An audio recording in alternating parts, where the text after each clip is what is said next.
Halo semua, kenalin aku Zahwa. Nah, di video kali ini kita akan membahas sesuatu yang sering kita dengar, tapi mungkin belum banyak dipahami secara mendalam. Apa ya itu? Ya, birokrasi. Kira-kira apa sih birokrasi itu? Yuk cari tahu lebih lanjut.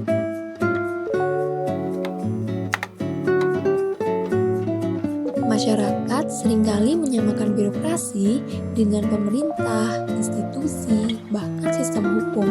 Persepsi ini muncul karena birokrasi adalah bagian integral dari pemerintahan yang mengelola berbagai institusi dan menjalankan aturan hukum. Hal tersebut memunculkan persepsi negatif dari birokrasi.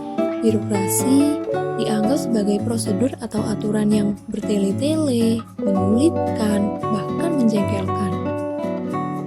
Istilah ini sering dikaitkan dengan prosedur administratif yang panjang dan kompleks, dan hal tersebut dianggap menghambat pelayanan publik. Namun, ada juga persepsi positif dari birokrasi. Birokrasi dianggap sebagai upaya atau usaha untuk mengatur dan mengendalikan perilaku masyarakat agar tercipta ketertiban, keadilan, dan efisiensi dalam kehidupan bermasyarakat. Sebelum tahu lebih lanjut tentang definisi birokrasi yang sesungguhnya, yuk kita dengar definisi birokrasi menurut para ahli.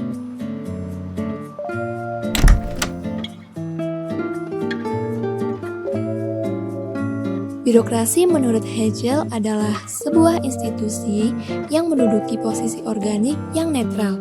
Di dalam birokrasi ada struktur, jembatan atau penghubung negara dengan masyarakat. Jadi, negara memberikan pelayanan kepada masyarakat lewat birokrasi. Birokrasi menurut Max Weber adalah organisasi rasional atau logis yang dibentuk untuk memperlancar aktivitas pemerintahan. Jadi, apa ya definisi birokrasi yang sesungguhnya? Nah, birokrasi adalah suatu sistem yang dilakukan di dalam organisasi, baik publik maupun swasta, yang mengatur lingkup dalam maupun luar. Mengatur ke dalam berarti berhubungan dengan hal-hal yang menyangkut hubungan atau interaksi antara manusia dalam organisasi, juga antar manusia dengan sumber daya organisasi lainnya. Sedangkan mengatur keluar berarti berhubungan dengan interaksi antar organisasi dengan pihak lain, baik dengan lembaga lain maupun dengan individu lainnya. Nah, pada birokrasi publik, birokrasi dimaknai sebagai institusi dan agen pemerintahan yang dilengkapi dengan hubungan otoritas sistematik dan rasional dengan aturan-aturan yang lugas. Selanjutnya yaitu karakteristik ideal birokrasi. Nah, menurut Max Weber ada 6 karakteristik ideal birokrasi, yaitu yang pertama ada spesialisasi. Nah, spesialisasi ini merupakan pemisahan tugas secara tegas, memungkinkan untuk memperkerjakan ahli yang terspesialisasi pada setiap posisi. Yang kedua yaitu hierarkis. Nah, setiap unit yang lebih rendah berada dalam pengendalian dan pengawasan organisasi yang lebih tinggi.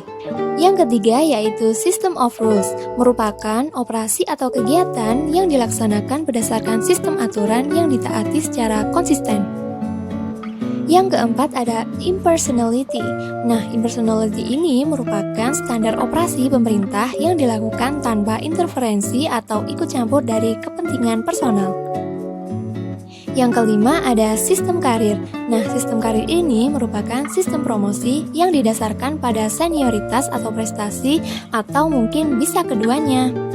Yang terakhir yaitu yang keenam ada efisiensi.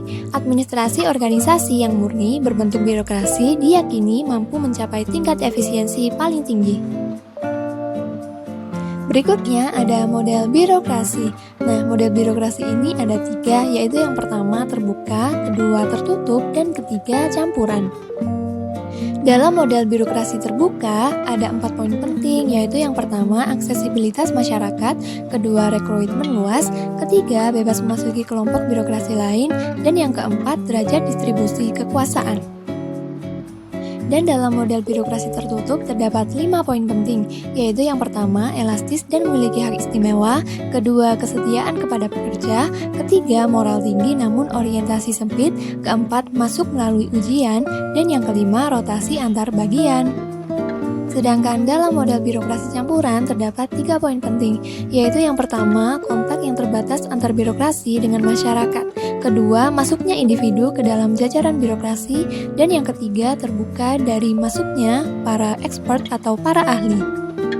Berikutnya ada tipologi birokrasi. Nah, tipologi birokrasi ini dibagi 3 oleh Susilo Zauhar. Yang pertama yaitu menjadi tipologi birokrasi tradisional, kedua karismatik, dan yang ketiga legal rasional. Sumber legitimasi birokrasi tradisional adalah waktu, dan sumber legitimasi birokrasi karismatik adalah kepribadian luar biasa yang dimiliki oleh pemimpin.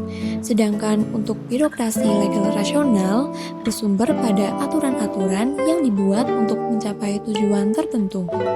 Teori birokrasi ini pastinya memiliki kelebihan dan kekurangannya masing-masing. Teori birokrasi ini memiliki kelebihan seperti efisiensi, keadilan, dan stabilitas organisasi. Sistem ini memungkinkan organisasi fokus pada penyelesaian tugas tanpa terpengaruh oleh dinamika politik. Namun, ada juga kekurangannya loh. Birokrasi ini sering dianggap sebagai sistem yang kaku, lambat dalam beradaptasi, dan berpotensi menyebabkan dehumanisasi. Selain itu, jika tidak dikelola dengan baik, birokrasi dapat menjadi alat bagi kepentingan politik tertentu. Berikut sumber referensi dari pemaparan materi birokrasi tadi. Oke teman-teman, jadi itu tadi adalah penjelasan terkait birokrasi. Udah pada paham atau masih bingung nih? Coba komen di bawah ya. Mungkin sekian pemaparan materi tentang birokrasi pada video kali ini. Terima kasih sudah menonton dan sampai jumpa.